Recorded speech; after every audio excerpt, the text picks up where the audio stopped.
তিলোত্তমার বিচার চেয়ে দুর্গাপুজোর অনুদান ফেরালো মহিলা দ্বারা পরিচালিত দুর্গাপুজো কমিটি। যেখানে মহিলাদের সুরক্ষা নেই সেখানে অনুদান দিয়ে কি করবে? শিলিগুড়ি হাকিমপাড়া মহিলা দ্বারা পরিচালিত 21 বছরের আহ্বান ক্লাবের এই দুর্গাপুজো অনেকটাই কমলো পুজোর খরচ। গত বছরের তুলনায় এবছর অনুদান বাড়লেও অনুদান নিতে নারাজ পুজো কমিটির সদস্যরা। দেখুন সেই চিত্র।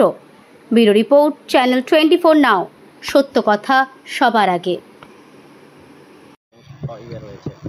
পুজোর অনুষ্ঠান তো সেরকম আমাদের পঞ্চমী থেকে শুরু হয় না, পঞ্চমী থেকে শুরু হয়।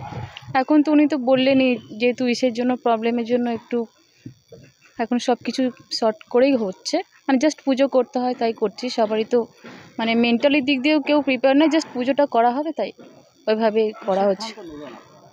সিদ্ধান্ত কি আমরা নিজেরাই সব করব, ওটা আমরা নিচ্ছি না।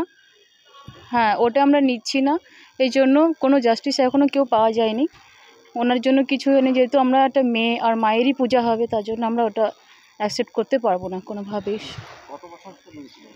কত বছর তো নেওয়া হয়েছিল। হ্যাঁ, এই পরিস্থিতির জন্য এটা নেওয়া হচ্ছে না, এটাই আর কি। আমার নাম মহুয়া মালাকার। নীলি ভৌমিক, আমি এই পূজার সেক্রেটারি। কোন পূজা? আহ্বান পূজা কমিটির সেক্রেটারি। এবার দুর্গাপুজো তো আপনাদের কত বছর? 21 বছর হয়েছে।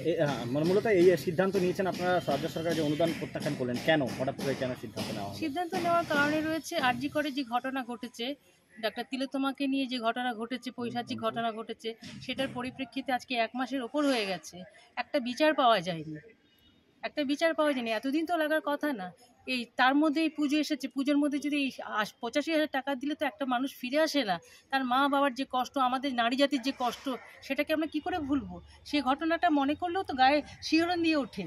তো এই পরিপ্রেক্ষিতে আমরা সকলে মিটিং করে সিদ্ধান্ত নিয়েছি, আমরা কি বলে যে এই টাকাটা এই বছর নিচ্ছি না, গভর্নমেন্টকে অনুদান ফেরত দিচ্ছি। পুজোতে তো এই একটা অনুদান যথেষ্টই সহজ, মানে সাহায্য করে। এইটাতে পুজোতে একটা সমস্যা পড়বে না, আর্থিক সংকট হবে? হ্যাঁ, করবে, কিন্তু আমরা এর আগে অনেকবার আর্থিক সংকটে পড়েছি। কোভিড যখন হয়েছিল তখন করেছি, তখন আমরা নিজেরা সমস্ত নিজেদের মেম্বারশিপের কাছ থেকে টাকা নিয়ে আমরা ওটাকে সলভ করে নিয়েছি। এই যে আর্থিক মানে এই অনুদানটা ফিরিয়ে দেন, এই পুজো কি কোনো কাটছাট করা হচ্ছে বাজেটে? হ্যাঁ, আমাদের 3 দিন খাওয়ানো হতো, সেটা এখন বর্জিত করে একদিন অষ্টমীতে সামান্য পরিমাণে ভোগ দেওয়া হবে। অন্যান্য জিনিসও কমিয়ে দিচ্ছি আমরা।